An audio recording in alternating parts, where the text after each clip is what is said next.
On 7th April 2016, the world witnessed the exit of an Amazon, a beautiful soul, a wife, a mother with an excellent spirit, a pace-setter, go-getter, and problem-solver.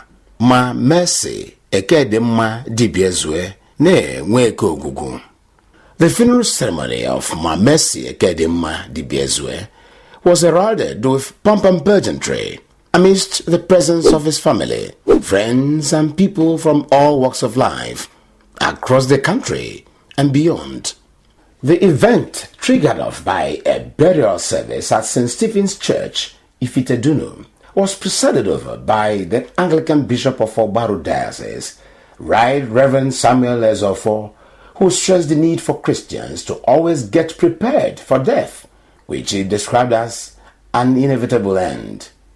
He described late Mrs. Dibiaezue as an epitome of humility, urging Christians to aspire to leave indelible legacies while on earth. So everybody how you live your life. By qualifying verse 7 Amasikum Moma. That is the first thing. I have fought the good fight. Among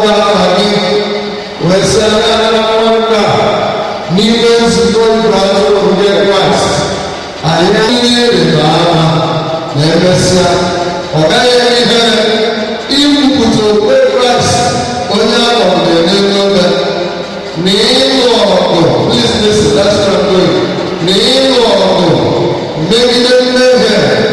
Oh wow, it was.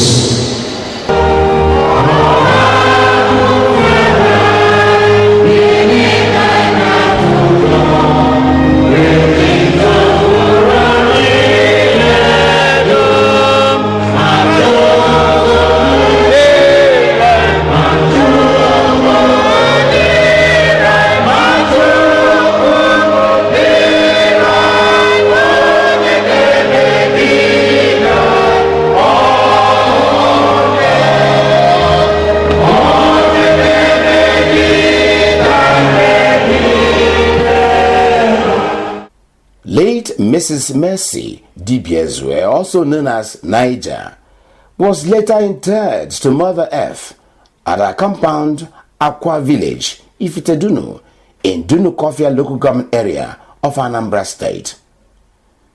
Tributes made by family, friends, and well-wishers who converged on Aqua Ifite-Dunu from far and near to bid this Amazon the final bye, revealed that Niger, as she was fondly called, who died at 88 years, was born into the family of Pa Matthias and Grace Nweke Okongwu in 1928.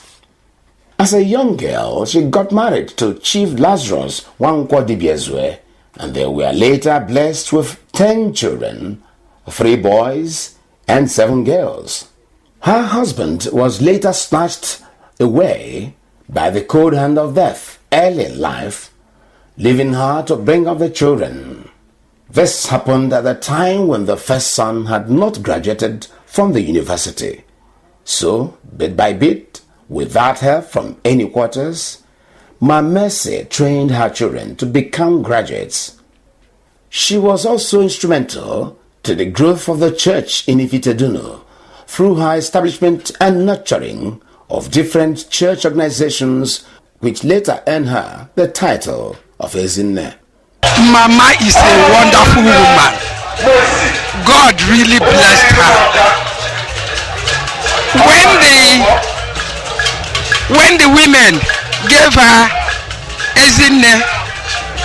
To their greatest surprise that day when they came in, they were hearing Ezenne, Ezenne, Ezenne. They started wondering. I said my mother has been an Ezenne before you people gave her the title. So that was her daughter's daughter, that is Ezenne. So my mother is, I don't know. I don't know the word to use to express her. Very industrious, very hardworking. She was the one that brought us up because we lost our father very young. I was the only fellow in higher institution when we lost her. So she was really crying, how would she cope?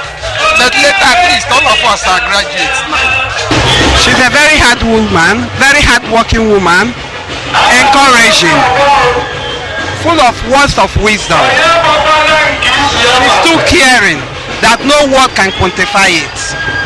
My mother, she is not a mother.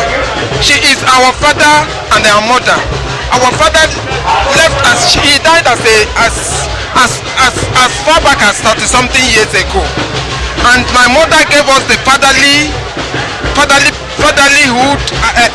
advice and then the motherly advice.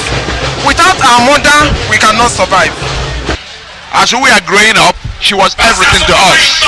When you want to eat good meal, well cooked vegetable soup, she is there. You want to eat what we call ibankoko, she was there. So she was good to all of us, and because we live as one big family, there was nothing.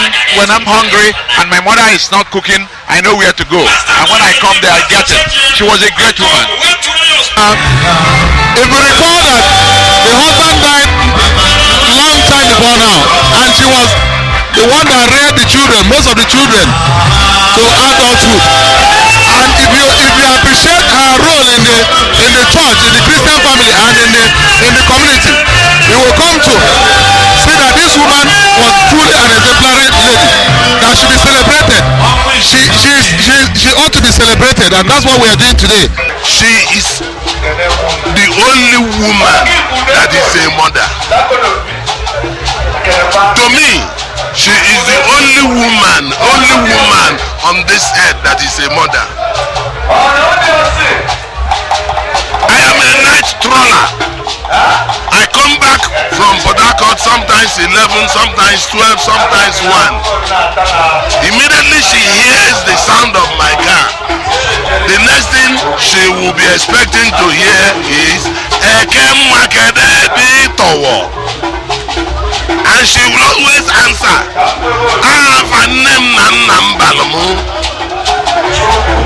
and immediately she will stand up and she will prepare food. And if I say I am not going to eat, it's a problem. So she is a mother. As a young man, I had the opportunity to play basketball far back, ending 70s. I've gotten my visa, I've gotten a club to play basketball for. I was packing my bag and she walked in and looked at me and said, "Tell me you will leave me and go and play basketball." I said, "I'm not going." That is how I stopped it. That will tell you the kind of bond we had. I love her and she loved me. She's my mentor. She meant what money, what silver, what gold cannot buy. And the essence of it yesterday, I buried my first love. I buried my mentor, my first mentor.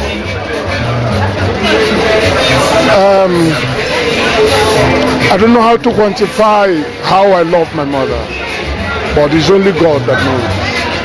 And I know my mother loved me. The Governor of Anambra State, Chief Willie Obiano, represented by the Honorable Commissioner for Social Welfare, Children and Women Affairs, Dr. Victoria Chikwelo, urged the children of the deceased not to mourn the loss of their mother helplessly, but proudly pass on her legacy to posterity. They should continue, especially the daughters-in-laws. Should continue in the step their mother-in-law left for them. As for the children, I don't think, unless tomorrow, we don't know tomorrow, you cannot separate this woman's children. Chine, Emeka, and others, you cannot separate them. I promised on her sick bed that I will maintain peace in this home. I will always be preaching peace.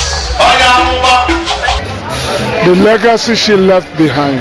Before she passed on, she called me and asked me one or two questions. And I asked her, what will you want me to do? She outlined so many things for me. And those things are written in my mind. He said, keep these things the way you saw me do them. Keep these things for me.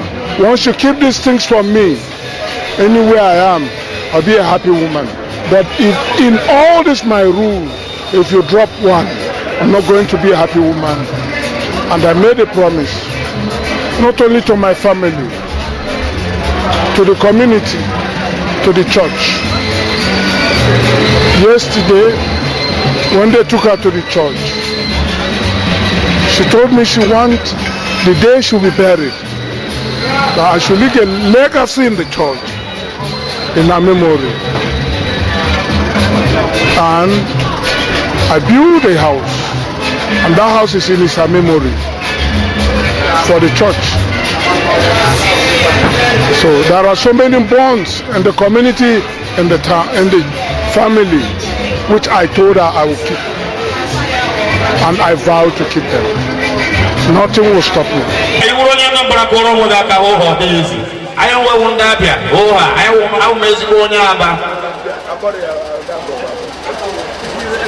Anambra mo bi kale me kala ba modro oke daga kwa ha musi bi pare be duru kuno ye ko de mani pare wa ko ya kucha de ke tina ide la de la board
To bid her final bye, various groups tried to outsmart one another in their various performances.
In-laws and friends from all walks of life testified that Ezenne Dibiaezue was a highly disciplined, unstinting, philanthropic, neat and peace-loving woman who maintained her unrestrained communion with God till her last breath.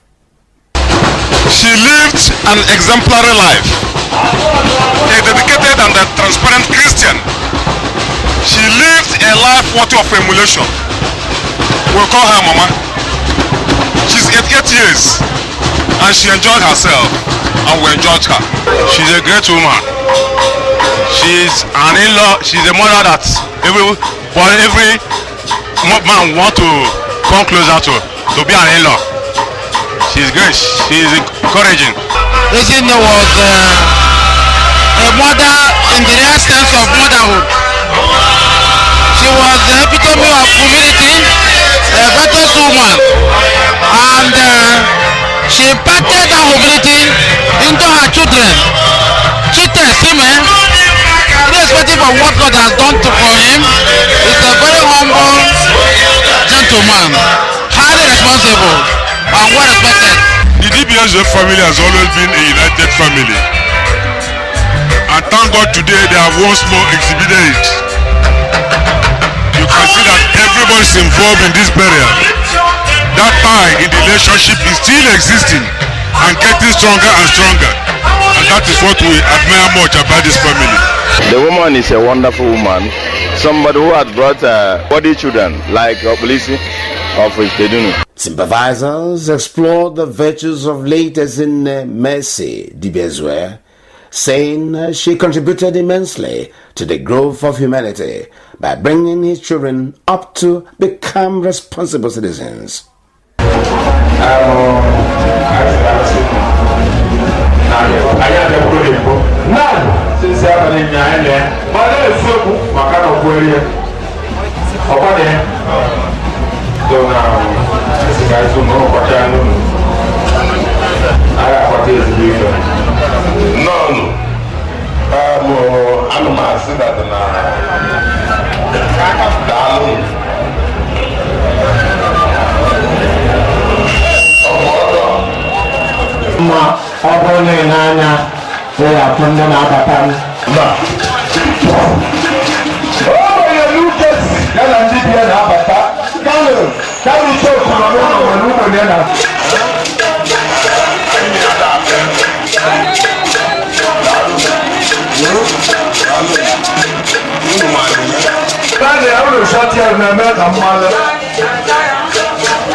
No!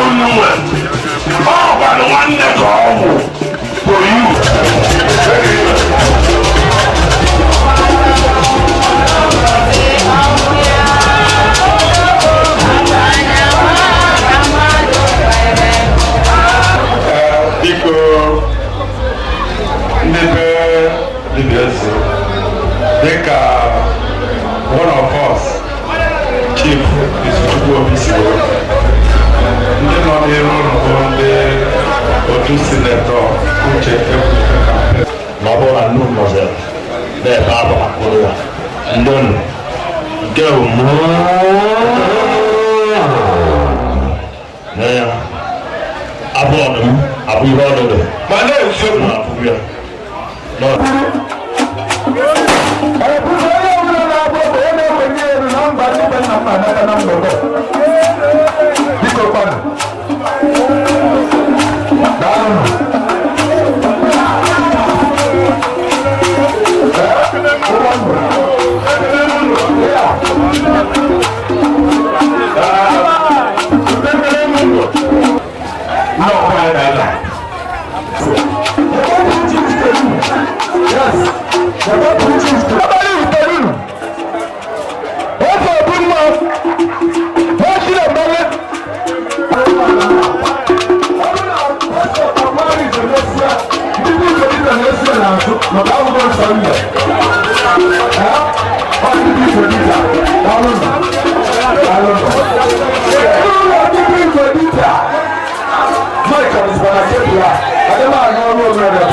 Family, friends, relations, and acquaintances each said beautiful things about my Mercy, Dibiaezue.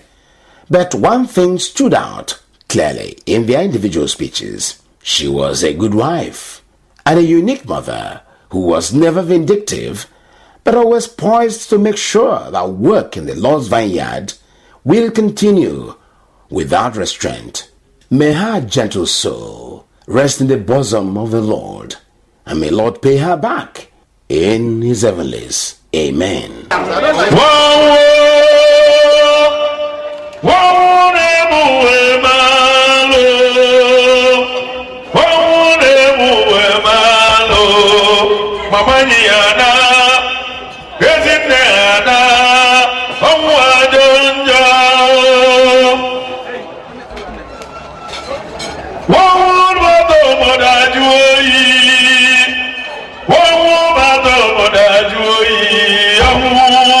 Mamaniana